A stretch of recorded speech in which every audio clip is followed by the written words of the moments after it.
نحمده ونستعينه ونستغفره ونعوذ بالله من شرور أنفسنا ومن سيئات أعمالنا من يهده الله فلا مضل له ومن يضلل فلا هادي له وأشهد أن لا إله إلا الله وحده لا شريك له وأشهد أن محمدا عبده ورسوله أما بعد فإن خير الحديث كتاب الله وخير الهدي هدي محمد صلى الله عليه وسلم وشر الأمور محدثاتها وكل محدثة بدعة وكل بدعة ضلالة وكل ضلالة في النار.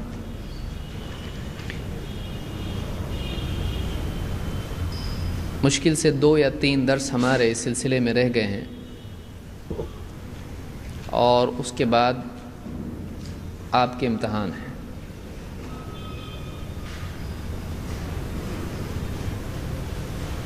پچھلے درس میں قیاس، اجتہاد اور اجماع سے متعلق کچھ باتیں مشترکہ طور پر ہم نے دیکھی تھیں. اجتہاد کس کو کہتے ہیں؟ اجتہاد کے لغوی معنی کیا ہیں؟ لغوی، بعض لوگ اس کو لغوی پڑھتے ہیں. لغو کے معنی ہے بے فائدہ، لیکن یہ جو لفظ بنا ہے یہ لغت سے ہے. لغت کا مطلب ڈکشنری یا ڈکشنری. تو لغوی اعتبار سے کیا معنی ہے اجتہاد کے، یعنی کیا مطلب ہوا؟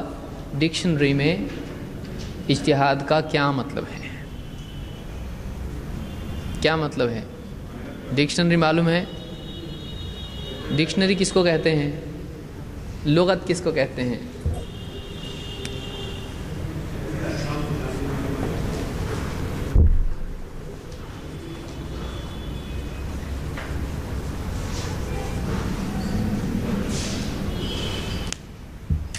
ڈکشنری کس کو کہتے ہیں؟ ڈکشنری کو. اور لغت کو.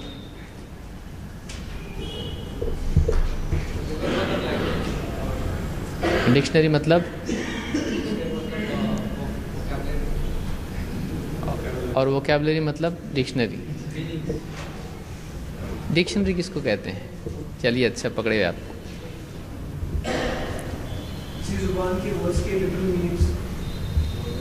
ہاں، کسی زبان کے ورڈز کے لٹرل میننگس. ڈکشنری دیکھی کسی نے؟ دیکھی ہے آپ لوگوں نے؟ دیکھی بھی ہوگی تو شاید معلوم نہیں ہو رہا ہوگا یہ کیا پوچھ رہے ہیں.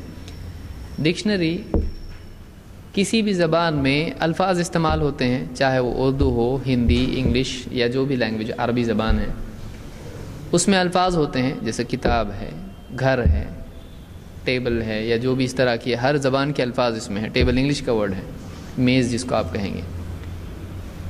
تو کس چیز کو کیا کہتے ہیں وہ سمجھایا ہوا اس میں ہوتا ہے. کتاب کا مطلب کیا، مسجد کا مطلب کیا، گھر کا مطلب کیا. تو ڈکشنری اس کتاب کو کہتے ہیں جس میں ہر لفظ کا کیا مطلب ہوتا ہے وہ سمجھایا جاتا ہے.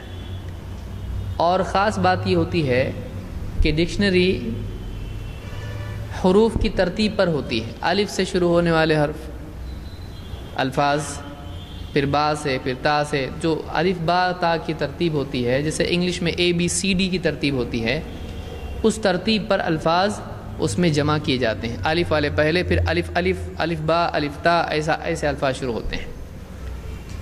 جیسے آ پہلے ہوگا اور اب بعد میں ہوگا، کیونکہ اب الف کے بعد کیا ہو رہا ہے؟ با آ رہا ہے. تو اس طرح سے ان الفاظ ہوتے ہیں. تو قواعد کچھ ہوتے ہیں جن کو فالو کیا جاتا ہے. تو لغت کا مطلب ہوتا ہے کوئی زبان. لسان کا مطلب بھی وہی ہوتا ہے، زبان. لغت ڈکشنری کو بھی کہتے ہیں، بعض اوقات معجم اس کو کہا جاتا ہے. معجم یعنی ڈکشنری. تو لغت میں اجتہاد کا کیا مطلب ہے؟ جد جہد کرنا، یعنی قوت صرف کرنا. کس چیز میں؟ بس پکڑنے میں. شرع احکام معلوم کرنے کے لیے۔ تو کیا ایک آدمی بہت دور سے سفر کر کے ایک عالم کے پاس آئے شرعی احکام معلوم کرنے کے لیے، تو کیا یہ کہا جا سکتا ہے کہ اس نے اجتہاد کیا اور وہ مجتہد ہے؟ اجتہاد کرنا مطلب سخت کوشش کرنا۔ ایک آدمی بہت دور سے چل کے آیا ایک عالم کے پاس، بہت تکلیف اٹھایا اس نے، کافی دیر تک بیٹھا رہا امام صاحب کی نماز ہونے تک، کھانا وانا کھانے تک، سب صبر کر کے بہت تکلیف اٹھا کے پھر اس نے دین کی بات معلوم کی۔ تو کیا اس کو لغت کے اعتبار سے اجتہاد کہیں گے یا نہیں؟ کیونکہ لغت میں اجتہاد کے کیا معنی ہے؟ سخت کوشش کرنا کسی بھی چیز کے حاصل کرنے کے لیے۔ لیکن اصطلاح میں کیا اس کو اجتہاد کہا جائے گا؟ فقہ کی اصطلاح میں نہیں۔ کیوں نہیں؟ تو فقہ میں کیا معنی ہے اجتہاد کے؟ الگ معنی ہے۔ کیا معنی ہے؟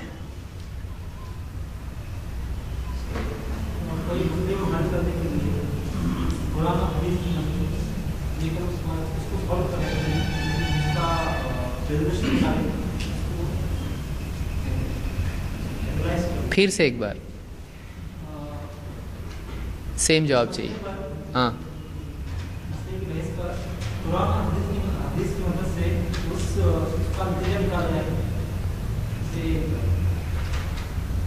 یہ شروعات کے لیے جواب ہو گیا۔ چلیے اس پہ اور کون اس میں وضاحت کرے گا اس کی؟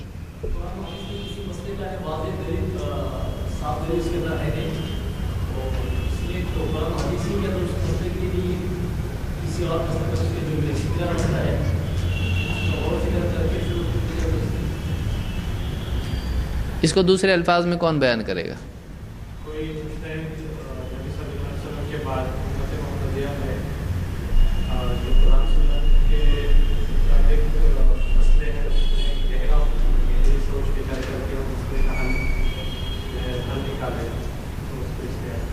اب یہاں ایک نیا مسئلہ چھڑ گیا، وہ یہ کہ کیا اجتہاد اللہ کے نبی صلی اللہ علیہ وسلم کے بعد ہے یا آپ کی زندگی میں بھی ہو سکتا ہے؟ کیا فرماتے ہیں علماء کرام؟ بعد میں۔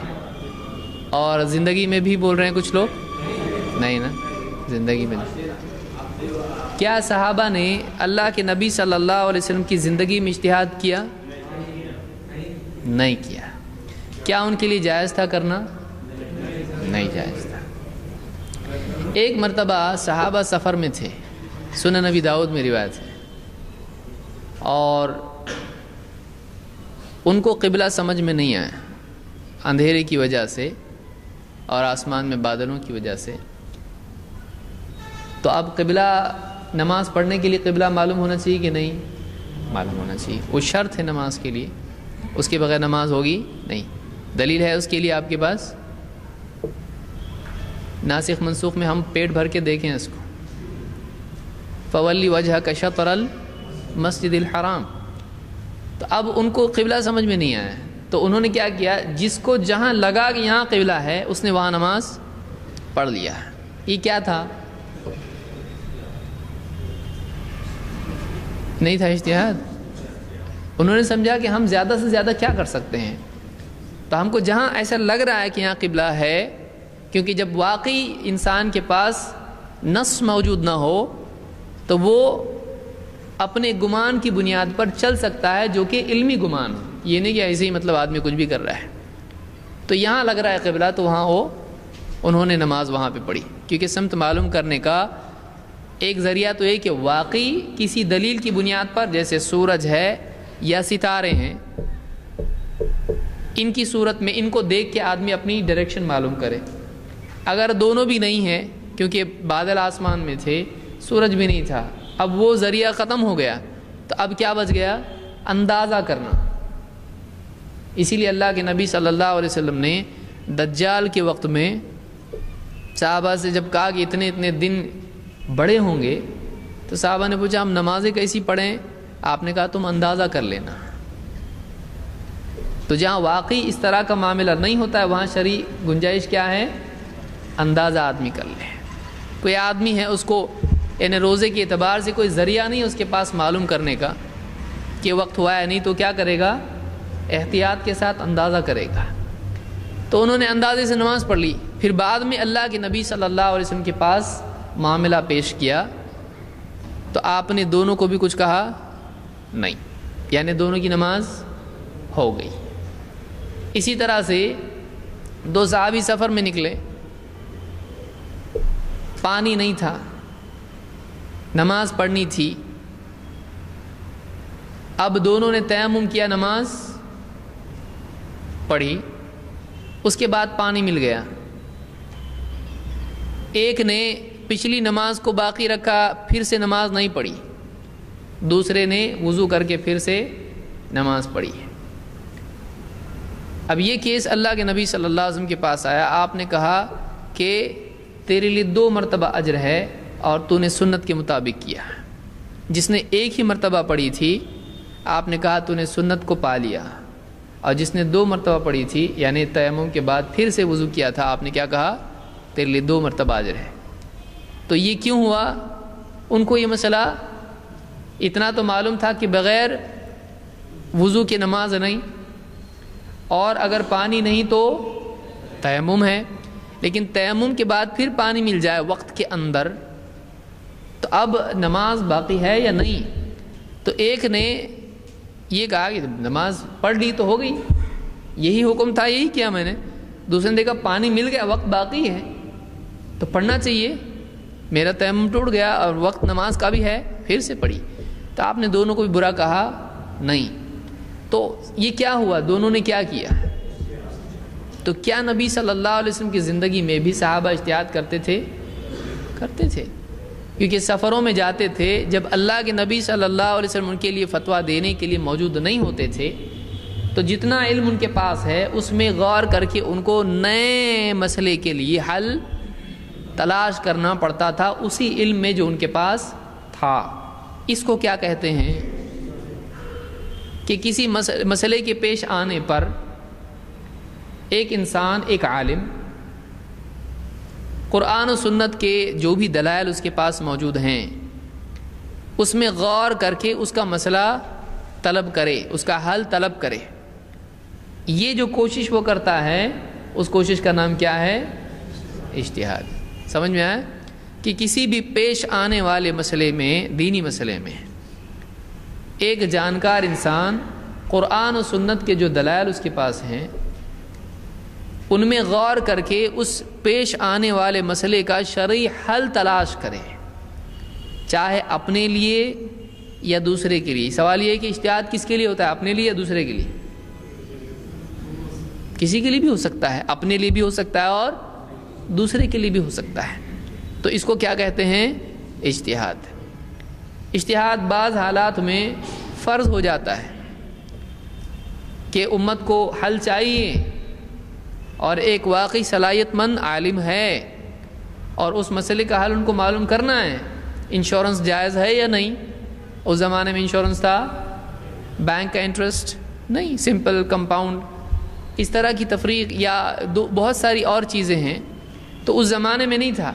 اب اس مسئلے میں کسی عالم سے کوئی آدمی پوچھتا ہے اور اگر اس میں گمراہی کا اندیشہ ہے، نقصان کا ڈر ہے، تو کیا ہو جائے گا؟ اجتہاد فرض ہو جائے گا، اس کو کرنا پڑے گا اجتہاد اگر واقعی اس میں استعداد ہے. لا یکلف اللہ نفسا الا وسعها. کیا ہر آدمی اجتہاد کر سکتا ہے؟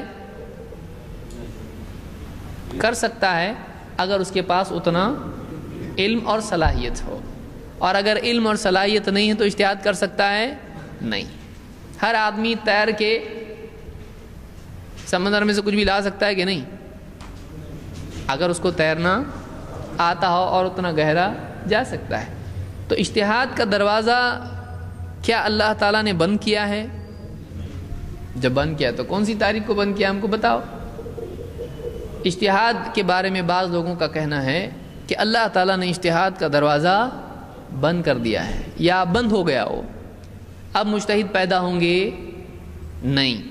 کیا یہ بات صحیح ہے؟ کیوں غلط ہے؟ آپ کیوں غلط بول رہے ہیں اس کو؟ آپ کو کھلا رکھنا ہے اس کو.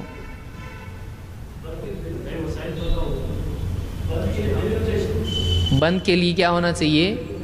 اگر وہ دروازہ کھلا تھا تو بند کیسے ہوا؟ کس نے بند کیا؟ کیا وہ اللہ کے رسول صلی اللہ علیہ وسلم کی وفات کے ساتھ بند ہوا؟ اگر آپ کی وفات کے ساتھ بند ہوا تو صحابہ کے اوپر اجتہاد کرنا کیا ہو گیا؟ حرام. جب دروازہ بند ہو گیا تو حرام. اگر صحابہ کے لیے کھلا ہوا تھا اور ان کے ساتھ بند ہو گیا تو تابعین کے لیے، پھر امام ابو حنیفہ کے لیے بھی جائز رہا نہیں، کسی بھی امام کے لیے جائز نہیں. پھر بند ہوا تو کب ہوا؟ اور سوال یہ ہے کہ اگر بند ہوا ہے تو کس نے بند کیا اور کس نے بتایا کہ دیکھو میں دیکھ کے آیا ہوں بند ہو گیا، اور کہاں ہے وہ دروازہ، تاکہ ہم بھی دیکھیں کہ اطمینان ہم کو ہو کہ ہاں بند ہوا ہے. بھائی اب اجتہاد نہیں کرنا ہے اپنے کو، ہے کوئی ایسا دروازہ نہیں ہے. اجتہاد کا دروازہ بند ہونا کیا نبوت کا دروازہ بند ہوا ہے؟ کیسا کہ بند ہوا ہے؟ عیسیٰ علیہ السلام نہیں آئیں گے؟ پھر کیسا بند ہوا بول رہے آپ؟ ہاں، امتی بن کے آئیں گے، یعنی نبی نہیں ہوں گے اس وقت میں. وہ تو نبی ہوں گے یا امتی ہوں گے؟ کیا ہے آپ لوگ کیا بول رہے ہیں؟ نبی بھی ہوں گے اور امتی بھی ہوں گے. امتی ہوں گے اس کی دلیل ہے؟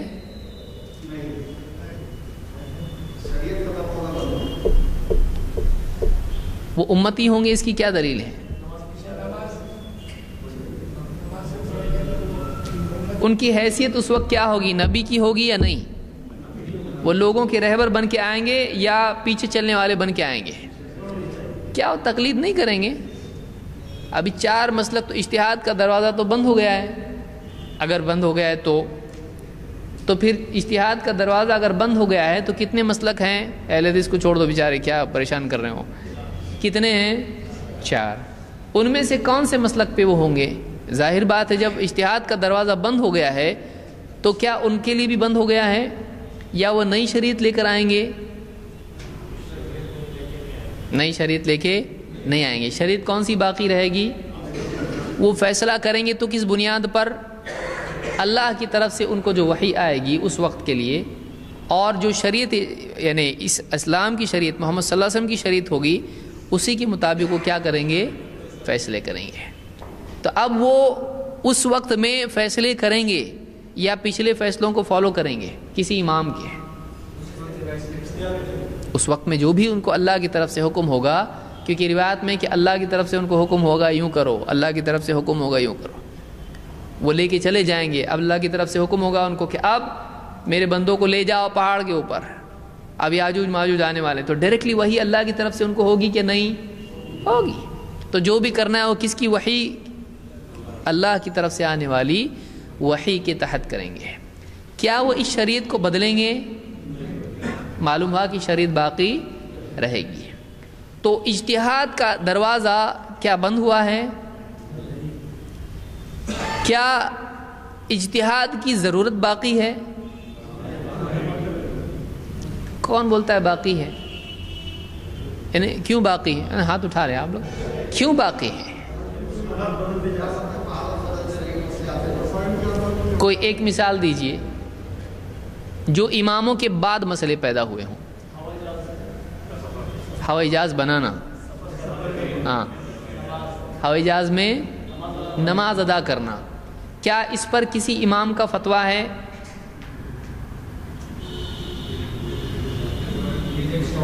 کسی امام کا فتویٰ ہے اس پر کہ ہوائی جہاز میں نماز پڑھنے میں کہاں رک کرنا چاہیے؟ کیا کسی امام کا فتویٰ آپ دکھا سکتے ہیں؟ نہیں. کیوں؟ ہوائی جہاز تبھی تھا نہیں. تو یہ نیا مسئلہ ہے یا پرانا ہے؟ نیا مسئلہ ہے کہ ایک آدمی ہے، اس کا پلین مغرب کی نماز، سورج ڈوب گیا، اب پلین نماز فرض ہوئی کہ نہیں مغرب کی؟ پلین اوپر گیا، دیکھا تو پھر سورج دکھائی دے رہا اس کو، تو کیا اب وہ مغرب کی نماز پڑھ سکتا ہے؟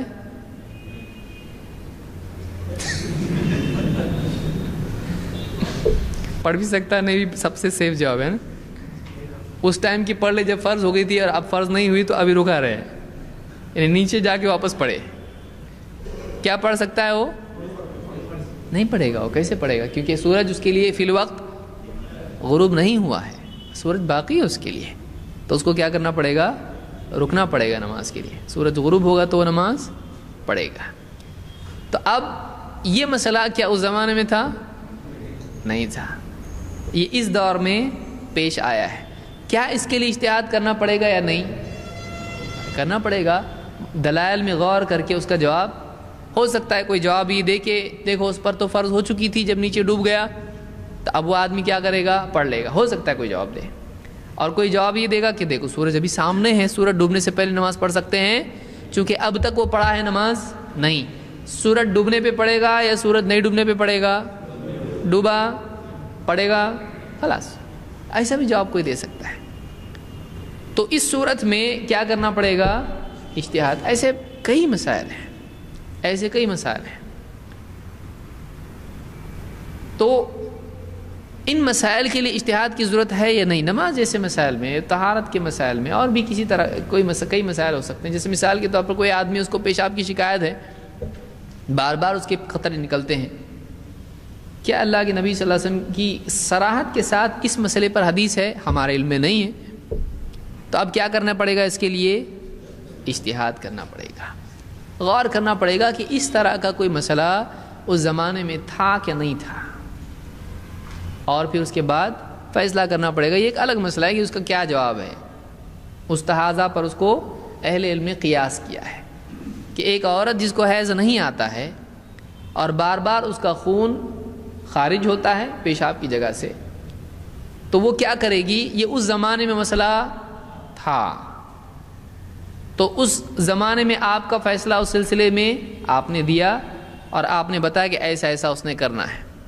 تو علماء نے اسی پر قیاس کرتے ہوئے پیشاب کے قطرے بار بار جس کے نکلتے ہیں, اور اسی طرح سے جس کی بار بار ہوا نکلتی ہے, تو یہ چیزیں کیا ہے؟ وضو کو توڑنے والی. جیسے وہ توڑنے والی تھی, وہ غسل کو نہیں توڑتی ہے. استحاضہ غسل کو توڑتا ہے, حیض غسل کو توڑتا ہے, لیکن استحاضہ نہیں.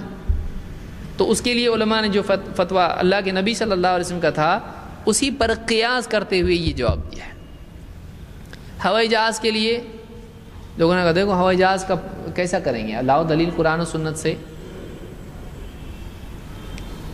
کیسا آپ بتائیں گے اس کو؟ پانی پہ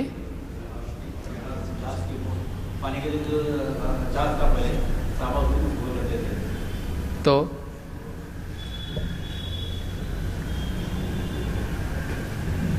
کرو, اچھی بات ہے, لیکن دلیل کہاں ہو ہوائی جہاز کے لیے؟ پانی تھوڑی ہو.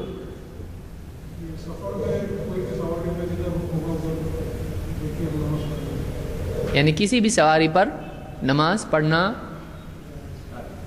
چاہیے, یہ ثابت ہے. ہوائی جہاز میں ثابت ہے, قیاس کیا ہے. تو کیسے قیاس دیکھیے, اجتہاد میں, اجتہاد ایک وسیع لفظ ہے, اس میں کئی چیزیں آتی ہیں.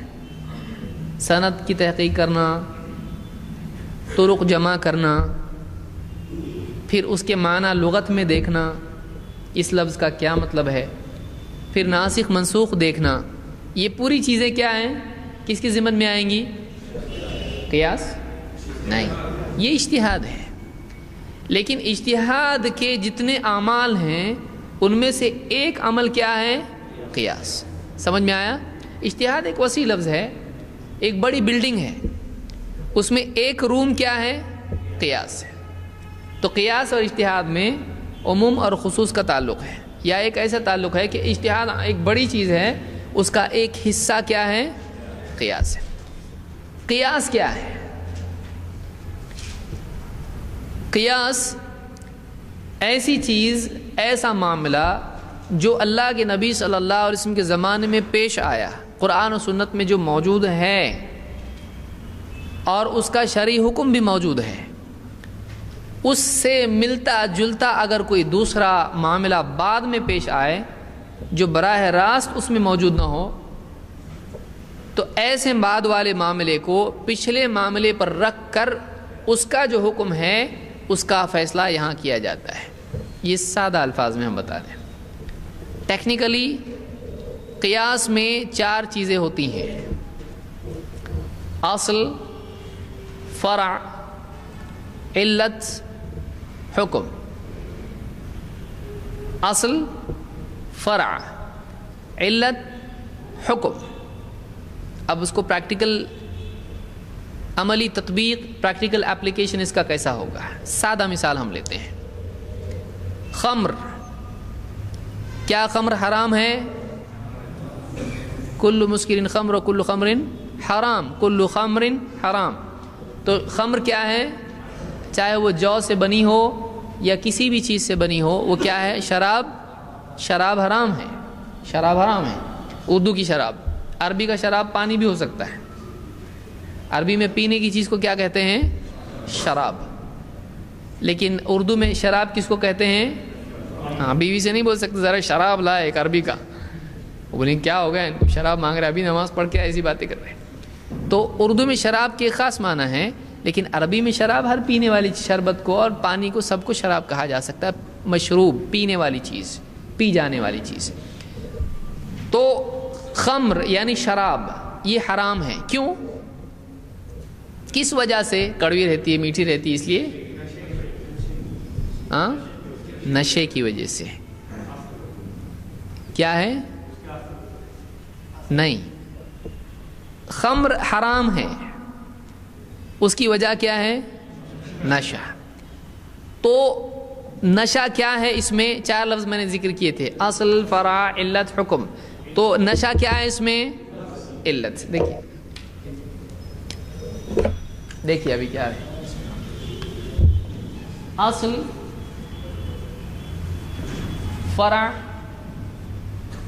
علت، حکم. اب 2 چیزیں ہیں، اصل اور فرع. اصل کون سا مسئلہ ہے؟ جس کے لیے دلیل موجود ہے پکی، جس کو ہم کیا کہیں گے؟ خمر یا شراب. وہ کیا ہو گئی؟ اصل. جس کے لیے مسئلہ موجود ہے، تھا پہلے سے، جس کے لیے کلیئر کٹ دلیل موجود ہے، وہ کیا ہے؟ اصل. اور ہم کس کے بارے میں معلوم کرنا چاہ رہے ہیں ابھی ہم آگے دیکھیں گے. ہاں، یہ حرام ہے یا نہیں ہے؟ اس کا حکم کیا ہے؟ حرام. کیوں حرام ہے؟ علت اس کی کیا ہے؟ نشہ. تو اب خمر نشے کی وجہ سے حرام ہے. تو اب کسی بھی چیز کے بارے میں ہم کو معلوم کرنا ہے تو ہم دیکھیں گے اس میں وہ علت ہے کیا ہے، تو حکم بھی وہی لگے گا. اگر علت اس میں وہ نہیں ہے تو حکم وہ لگے گا اس پر. کسی اور وجہ سے وہ حرام ہو سکتی ہے، کسی اور وجہ سے. جیسے مثلا زہر کھانا یا زہر دوائی پوائزن پینا جائز ہے؟ نہیں. تو کیا شراب کے ساتھ اس کو جوڑا جا سکتا ہے؟ اس میں بھی نشہ آ کے مرتا نا آدمی. وہ کیا ہے؟ اس کی وجہ نشہ ہے؟ نہیں ہے، وہ ایک الگ چیز ہے. وَلَا تَقْتُلُوا أَنفُسَكُمْ، اپنے آپ کو ہلاک اور قتل مت کرو. اس کے حرام ہونے کی کوئی اور وجہ ہو سکتی ہے، دوسری چیزیں الگ ہیں. لیکن یہاں پر یعنی ہم یہ نہیں بولیں گے کہ جس میں شراب کی علت نہ پائی جائے وہ حرام نہیں ہوگی. ضروری نہیں حرام نہیں ہوگی، حرام ہو بھی سکتی. جیسے میں نے کیا بتایا، پوائزن، زہر کی شیشی ہے، اس میں سے زہر پینا وہ حلال ہوگا اس لیے کہ اس میں نشہ نہیں ہے. وہ کسی اور وجہ سے حرام بھی ہو سکتا ہے. چوری کیا ہوا جوس حلال ہے؟ نہیں ہے، حرام ہے وہ. لیکن کیا اس سے نشہ ہوتا؟ بولے کہ نشہ نہیں ہوتا تو حلال ہے نا. بولے نہیں، ضروری نہیں حلال ہو، وہ حرام بھی کسی اور وجہ سے. ہاں، اس کو کوئی اور وجہ حرام کرنے والی اگر نہیں ہے تو پھر یہ وجہ اس کے لیے حرام کرنے کی نہیں ہو سکتی، وہ حلال ہے. سمجھ میں آیا؟ تو خمر میں نشے کی علت ہے اس لیے اس پر حکم کیا لگا؟ اب اگر کوئی اور چیز اس میں وہی علت ہو تو حکم بھی اس پر کیا لگے گا؟ قیاس. جیسے مثال کے طور پر براؤن شوگر جس کو آپ کہتے ہیں، جو براؤن شوگر ہوتی ہے اس کو کیا کہتے ہیں دوسری زبان میں؟ گرد بولتے ہیں نا، گرد. ہاں ڈرگز ایکچولی ڈرگ سٹور بھی ہوتا ہے، آدمی بولے گا ڈرگ دوائیوں کو بھی بولتے ہیں. تو ایسی چیزیں جن سے نشہ ہوتا ہے. مثال کے طور پر کوئی آدمی آج یعنی دوسری کوئی چیز بنا لے ایسی جو خمر نہ ہو، کیمیکلز جمع کر کے کچھ تو بنایا اس نے، دم مارو دم شروع ہوا، جھم برابر جھم شرابی شروع ہو گیا. اب وہ آدمی جب وہ اس طرح سے استعمال کر رہا ہے تو اب وہ چیز اس کے لیے وہ کہے گا دیکھو خمر اس زمانے میں کیسے بنتی تھی، جو سے بنتی تھی، انگور سے بنتی تھی، فلاں چیز. یہ نہیں، کیمیکلز ہیں، یہ فلاں کیمیکل ہے، یہ فلاں کیمیکل ہے، یہ وہ نہیں ہے. تو کیا ہے بول سکتا ہے ایسا؟ نہیں.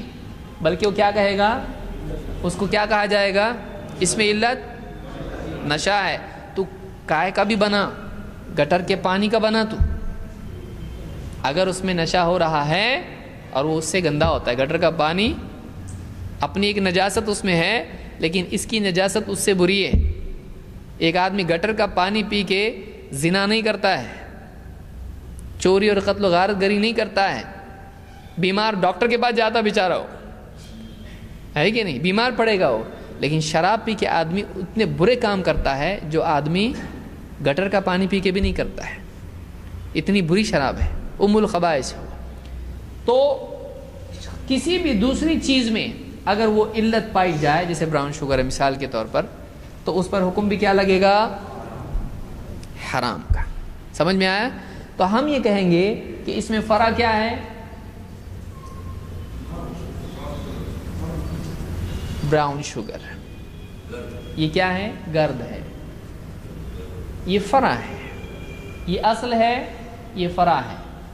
اگر فرع میں بھی وہ علت پائی جائے جو اصل میں ہے تو جو حکم اصل کا ہے وہ حکم فرع کو بھی دیا جائے گا.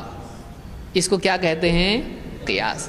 تو قیاس ایسا نہیں کہ کیا کرنے کا، ٹھیک ہے حلال، ایسا ہے قیاس. آپ یہ سمجھیں گے قیاس کا مطلب ایسا کچھ بھی سوچنے کا، آنکھ بند ہو گئی تو جواب آ گیا، ایسا ہے نہیں ہے. قیاس ایک اصول ہے. کیا قیاس کو اہل حدیث مانتے ہیں؟ مانتے ہیں. کیا ہر قیاس کو اہل حدیث مانتے ہیں؟ جو دل کو اچھا لگا وہ مانتے ہیں نا، ایسا ہے. کیا ہے، کیا قیاس غلط ہو سکتا ہے؟ کیسے؟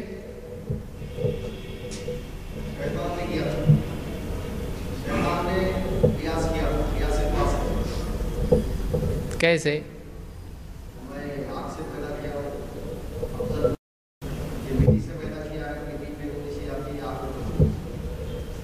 تو اب اس کو کیسے ہم یہاں لاگو کریں گے، اصل، فرع، حکم اور علت؟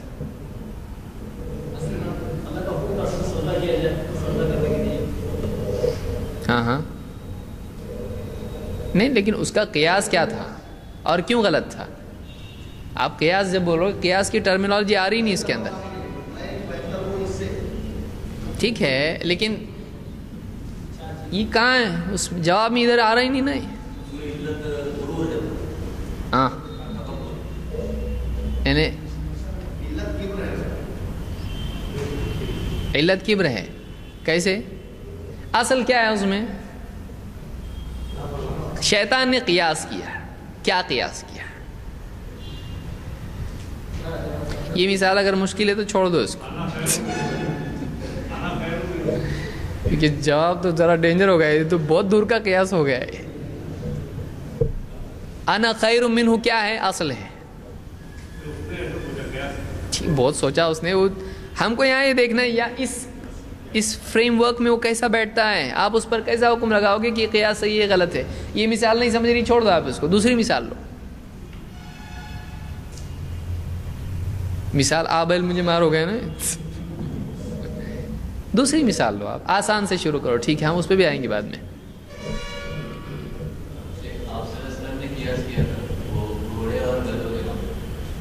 کیسے؟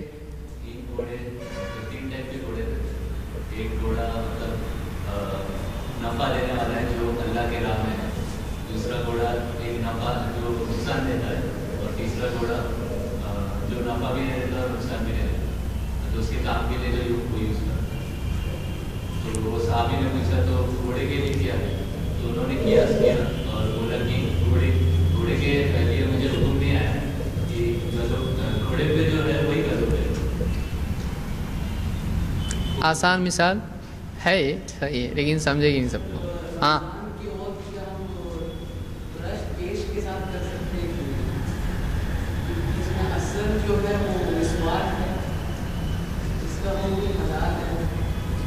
بالکل صحیح.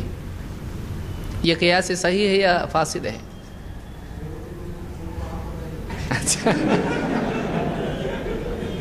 اچھا یہ سوال ہے، جواب نہیں ہے. ہاں دیکھیے، اللہ کے نبی صلی اللہ علیہ وسلم کے زمانے میں عمر رضی اللہ تعالیٰ عنہ نے جو سوال تھا بیوی سے، یعنی بوسہ لینے کے سلسلے میں، اس کو ہم چھوڑ دیتے ہیں، اس کو آگے بڑھتے ہیں. ایک آدمی مثال کے طور پر اور ایک دوسری مثال لیتے ہیں کہ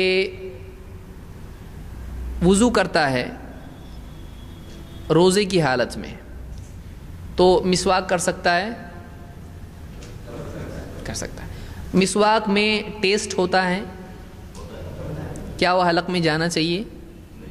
مسواک یعنی حلق میں جانا چاہیے، مسواک چبا رہا بھی اور نکل رہا بھی ہے، کر سکتا ہے؟ نہیں. لیکن کیا وہ مسواک اس طرح سے منہ میں اتنی کر سکتا ہے اور تھوک سکتا ہے؟ کیا اس کا ثبوت ہے اللہ کے نبی صلی اللہ علیہ وسلم سے؟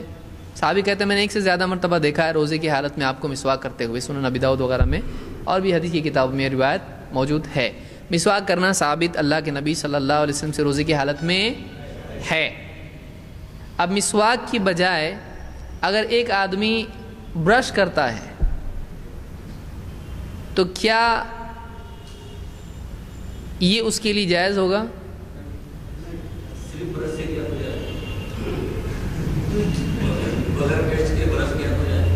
اور پیسٹ کے ساتھ کیا تو؟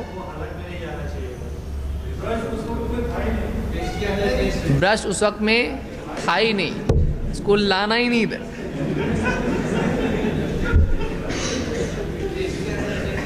ہاں پیسٹ کے اندر ٹیسٹ رہتا اور خواہ مخواہ ویسٹ ہوتا ہو، شام میں استعمال میں آ سکتا ہے. ہاں مجھ کو آپ ٹیکنیکل آنسر دو. آپ نے مسواک کے سلسلے میں اللہ کے نبی صلی اللہ علیہ وسلم کا عمل دیکھا تو آپ نے اس کو کیا، وہ حلق میں جانا چاہیے؟ نہیں. اب ایک آدمی برش اگر کرتا ہے تو یہ شرعاً اس کے لیے حرام ہوگا یا نہیں؟ حرام ہے. مفتیان کرام ہے. کیوں حرام ہے؟ دلیل؟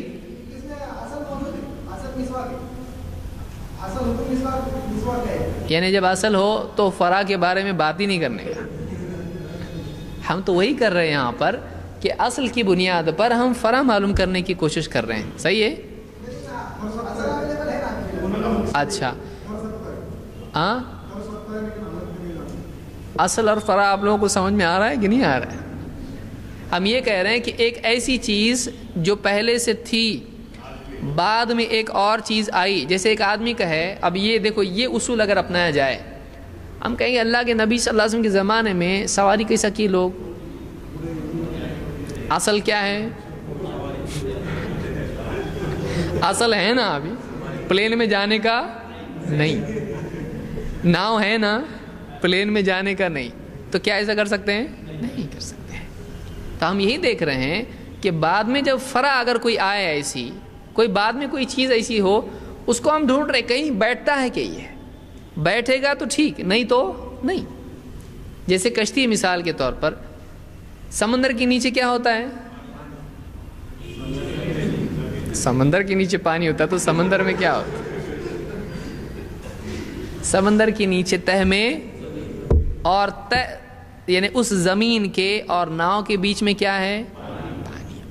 تو زمین پر نماز پڑھنا ہے، نماز کدھر پڑھنا ہے؟ میرے لیے پوری زمین کیا بنائی گئی؟ مسجد اور طہور. صحیح ہے. تو پوری زمین کیا ہے؟ مسجد ہے، وہاں نماز پڑھی جائے گی. اب زمین کے اور مصلی کے بیچ میں کچھ حائل ہو جائے، جیسے پانی، جس پر اس کی سواری سفر کر رہی ہے تو کیا وہ نماز پڑھ سکتا ہے؟ پڑھ سکتا ہے۔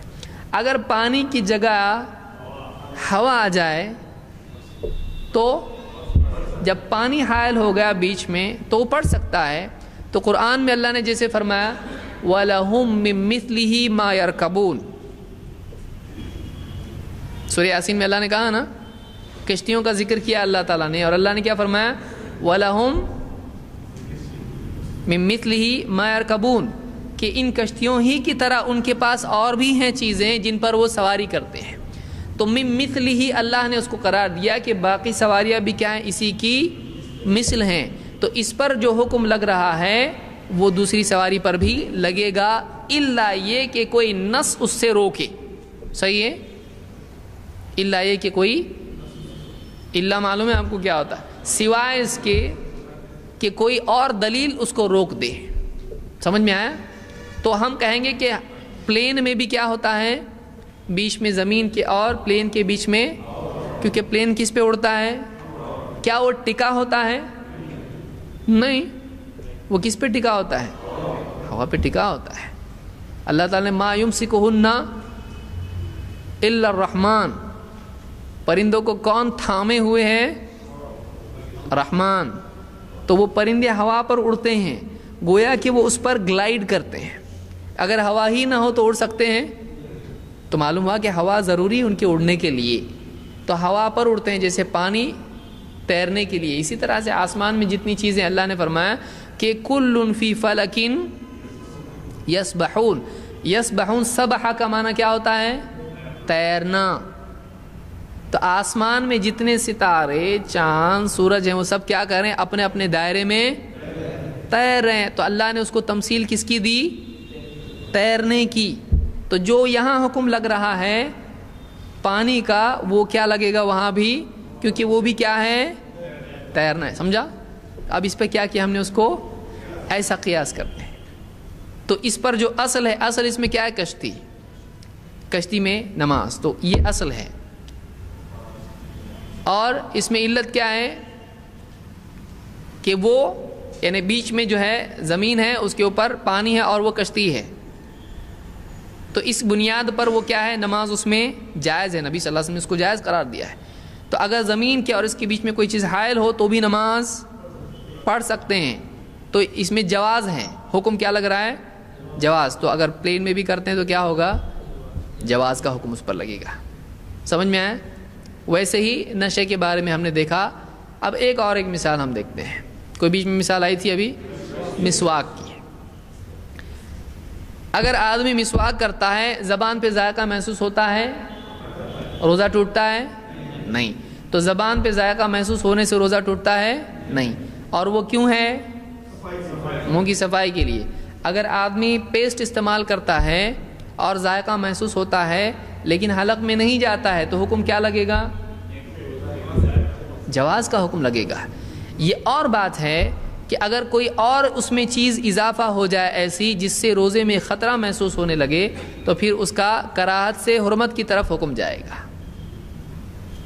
کہ اگر آدمی پورا اتنا جھاگ بنا لیا اور وعلیکم السلام،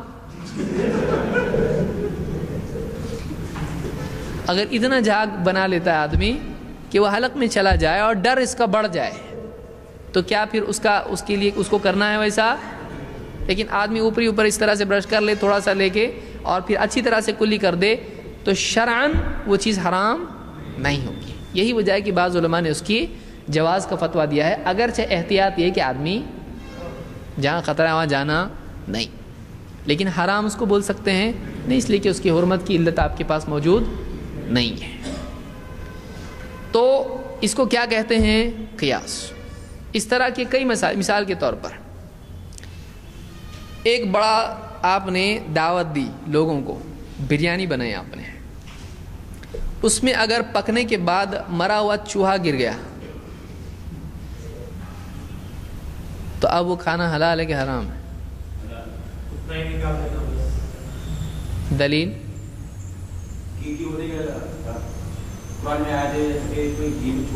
حدیث میں ہے۔ ہاں، بخاری وغیرہ میں روایت ہے کہ اللہ کے نبی صلی اللہ علیہ وسلم نے فرمایا تمہارے گھی میں اگر چوہا گر جائے مر کے تو تم کیا کرو، چوہے کو نکال کے پھینک دو اور اس کے اطراف کے گھی کو نکال کر پھینک دو اور باقی گھی کھاؤ، وَكُلُوا سَمَنَكُمْ۔ تو اس سے کیا یہ صرف گھی کے بارے میں ہے، چربی کے بارے میں ہے؟ نہیں۔ اب اگر دیگ میں گر جائے کھانے کے، یعنی بریانی وغیرہ ہے مثلا، تو کیا یہاں پر یہی اپلائی کیا جا سکتا ہے؟ اور اگر تیل میں گر جائے تو کیوں نہیں؟ تو کیا ہو، لکوڈ ہوا تو؟ حدیث میں ہے لکوڈ نہیں،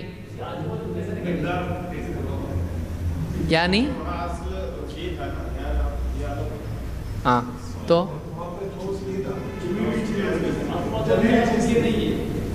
کیا تیل کے اطراف آزو بازو رہتا ہے؟ وہ تو گھومتے رہتا پورا، وہ اپنی جگہ برقرار۔ وہ بازو کا پھینکا کیوں گیا تھا؟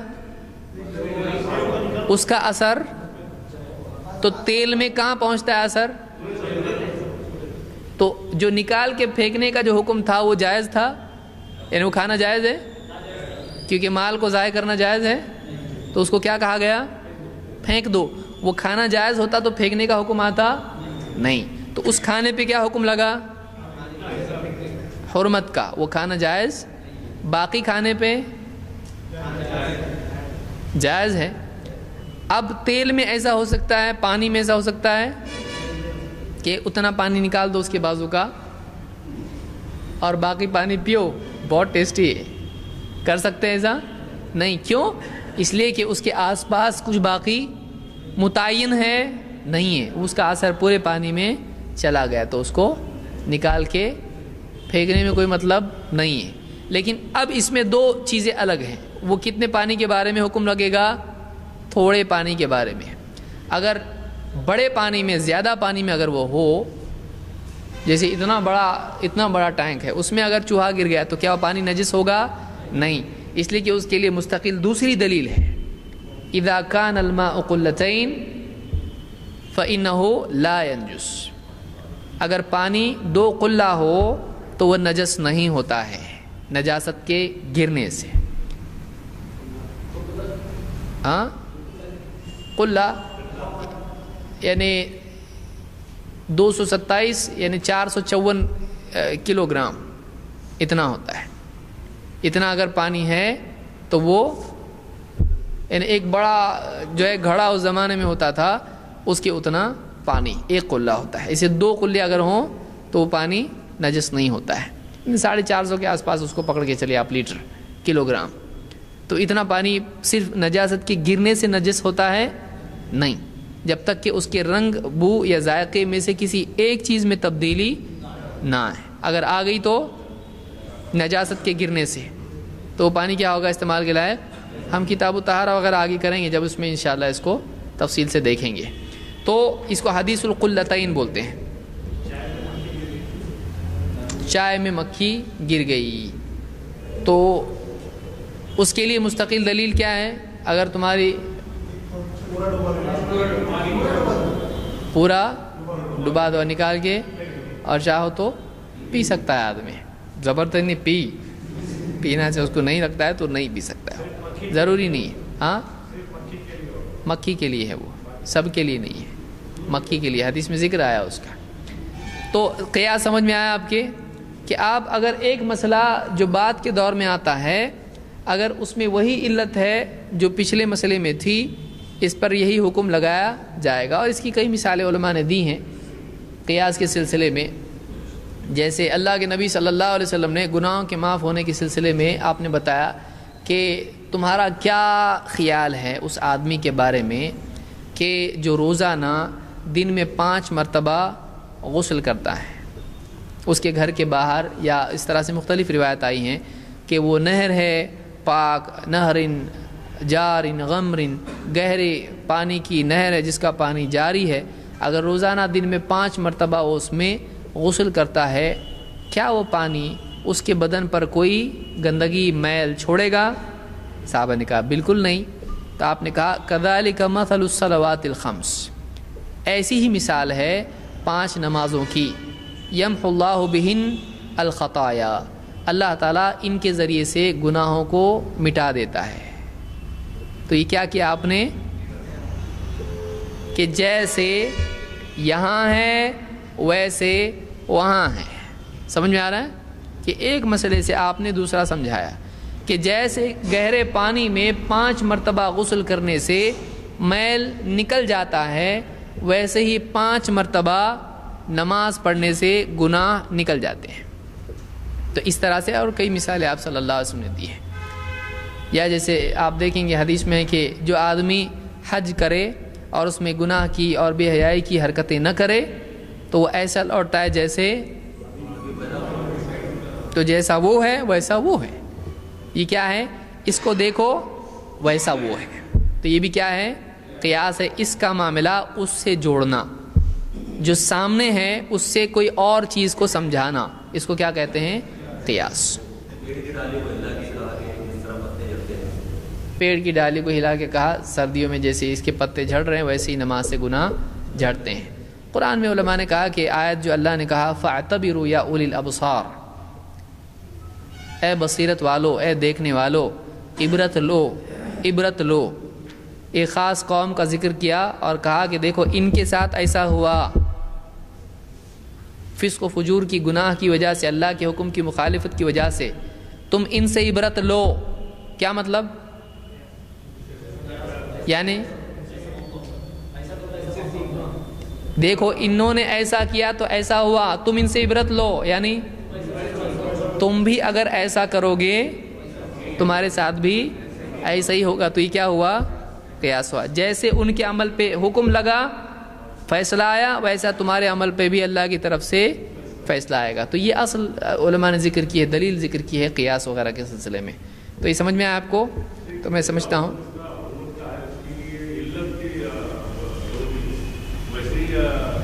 سبب آپ کہیں گے، سبب علت کو آپ ریزن، وجہ، کسی بھی حکم لگنے کی وجہ کیا ہے؟ جواز اور حلال ایک ہی ہے. اس کے لیے دیکھیے حلت، الفاظ مختلف استعمال ہوتے ہیں. حلت، اباحت، یا جس کو ہم کہیں گے کہ جواز، یہ سارے الفاظ ایک ہی معنی نہیں. حلت اور علت الگ الگ ہیں، دو دنیا ہی الگ ہے دونوں کی. حلت کا مطلب حلال ہونا، حلال سے لفظ بنا ہے حلت، اور علت ہے سبب اور وجہ. علت کا مطلب کیا ہوتا ہے؟ سبب اور وجہ، ریزن. اس کا حلال یا حرام ہونا، اس کی علت کیا ہے؟ تو وہ یہ علت ہے اس کی. ٹھیک ہے.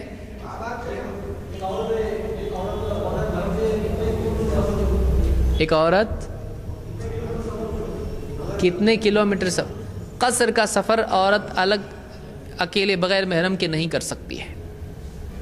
1 دن رات کا سفر، اس زمانے میں قصر کا سفر اتنا ہی ہوتا تھا. تو قصر کا سفر وہ نہیں کر سکتی ہے جس پر یعنی اس پر قصر فرض ہوتی، یعنی کرنا اس پہ لازم ہو جاتا ہے. جتنے سفر میں قصر ہوتی ہے وہ سفر اکیلے نہیں کر سکتی ہے.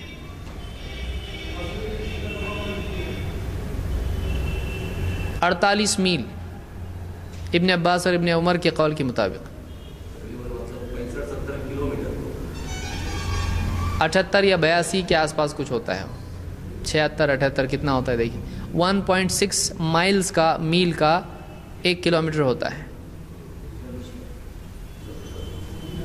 ٹھیک ہے. یہ مختلف ہی مسئلہ ہے کہ کتنے پہ قصر ہوتی ہے. بہرحال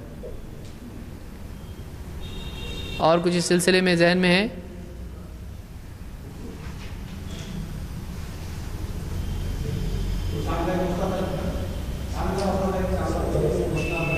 چاند کا ادھر رکھتے ادھر نہیں رکھتے. ہلال کا مسئلہ ابن عباس کی روایت کی وجہ سے بعض علماء عام طور سے محدثین اس طرف گئے ہیں کہ دور کے علاقوں میں ایک جگہ کی رؤیت، ہلال کا دیکھنا دور کے علاقوں میں اس کا انطباق نہیں کیا جائے گا. ان کے لیے ان کی رؤیت ہے، ان کے لیے ان کی. بعض علماء اس طرف گئے ہیں جن میں امام ابو حنیفہ بھی ہیں، بعض علماء کے قول کے مطابق کہ یعنی اگر دنیا کے ایک حصے میں دیکھا جائے ہلال تو ساری دنیا کے لیے وہ ہلال ہو جاتا ہے. یہ اور بات ہے کہ آج حنفی علماء اس کو تسلیم نہیں کرتے ہیں، لیکن بہت سارے یعنی علماء نے کہا ظاہر الروایہ کے اعتبار سے امام ابو حنیفہ، امام محمد اور ابو یوسف کا یہی کہنا ہے کہ ایک حصے میں دکھا تو دوسرے حصے میں اس کو ماننا پڑے گا. تعلیم الاسلام میں یہی مسئلہ ہے، اور میں سمجھتا ہوں بیشتی زیور میں بھی ہے.